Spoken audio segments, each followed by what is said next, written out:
8 by 12. That's 96 square feet. It costs $3,800 to build.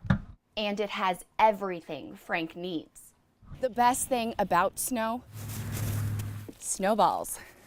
Pretty easy to use. It's kind of like driving a remote-controlled car. It goes forward, backward, left, and right. And with this, Joey can mow his entire lawn by himself. McGee was just getting to the top of his deer stand, then in the blink of an eye, he woke up on the ground, 18 feet below his deer stand.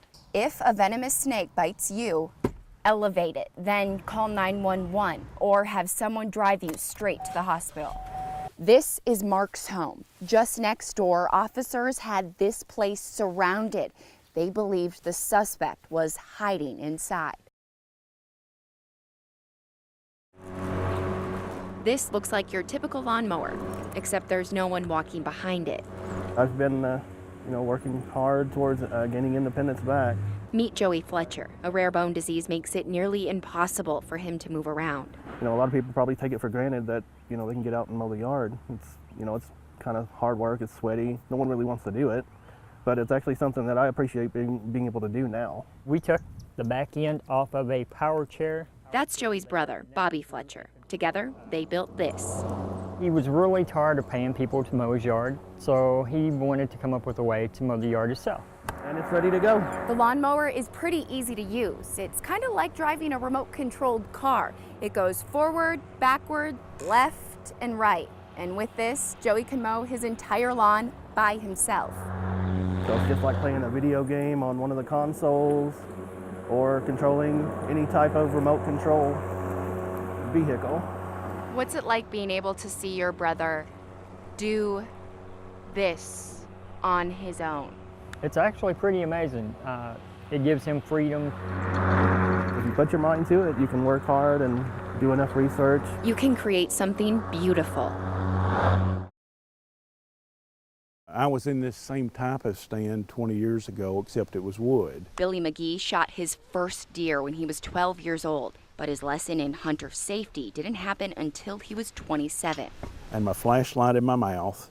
I had the gun strapped over my shoulder. McGee was just getting to the top of his deer stand, then in the blink of an eye, he woke up on the ground, 18 feet below his deer stand. Blood coming out my nose, my mouth, my ears. No harness, no orange, and no one knew where he was. His friend stumbled upon him 2 hours later. McGee had a broken back and fractured ribs. I knew more than anybody else, or thought I did, and then I paid a price for it. And then you just clip that and tighten it up a little bit. Livingston County Sheriff Bobby Davidson says there's a lot you can do to stay safe while hunting, but the most important one? Let somebody know you're going hunting. I've got a friend and even my wife, she knows ever stand on our property as well as I do.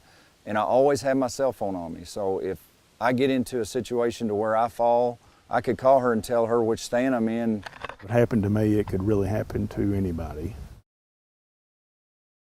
Oh, she's 6 years old, and she's probably been riding with me nearly that long. Wherever he goes, she follows. She's with me all the time. And this is no exception. But today isn't like every other day. Well, I guess it seems like today maybe we're doing something. It's a little more special, it's a little different. Jeff McGrew is a farmer. This is his field of work, but he doesn't own this field. His friend does, Ed Dunning. A little different feel in the air today. Dunning died last night. He was a good man, there when we needed him, and I want to do the same for him. Rodney Hall isn't a farmer, but he knows how to drive a tractor. Even though Ed's not here, he had contracts he had already said he would fill, and Ed Dunning was a man of his word, and he's going to deliver his crop to ADM this year. It's not your money, it's not your field. Why still come out here? Well, it's just what we do for friends, you know. If it was me, if the situation was turned around, he'd be the same. He'd be right there for my family. 850 acres of soybeans, something Dunning's wife no longer has to worry about. Just hope we're making him smile today. In Livingston County, Kentucky. It takes skill and a lot of measuring to build a tiny home. There's nothing that can make you feel better than home. Charlie Hildebrand would know. He's a combat veteran. That home ownership, that's just a boost, a mental health boost that you can't get anywhere else. It's why he's building this, not for himself, but for someone else. His name is Frank. He's a veteran, and he's homeless.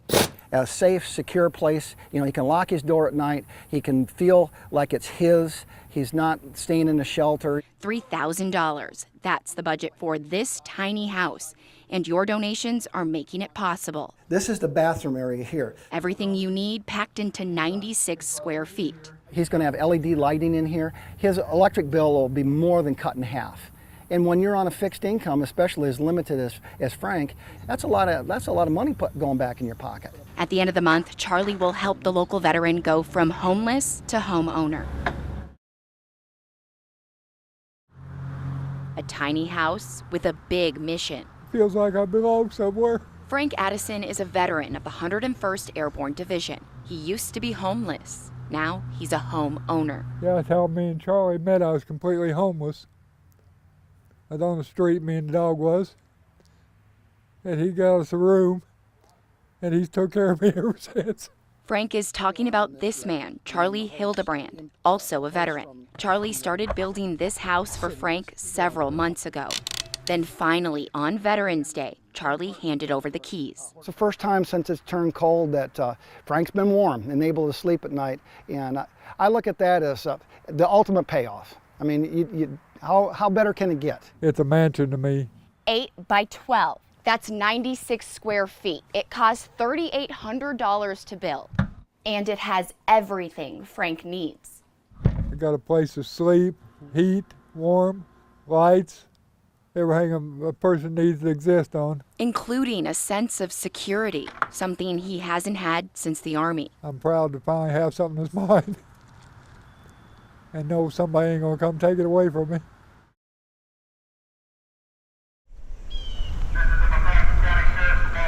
Mark Koenig woke up Sunday morning to a loud knock at his front door. And my wife said that there were police officers outside.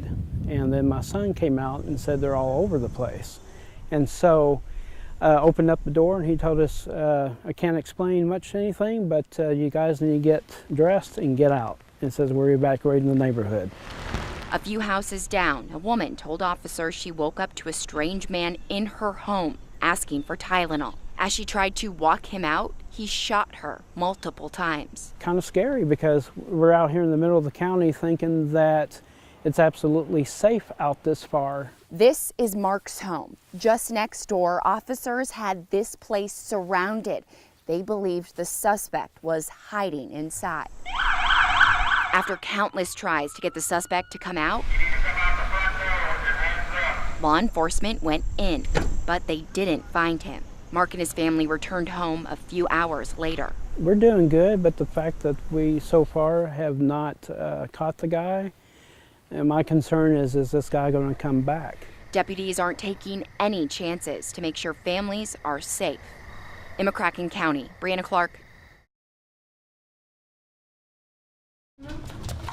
I told her right afterwards, I said, he saved our lives. Wade Stewart is talking about his son, Anthony, your typical 2-year-old, energetic, friendly, and always has something to say.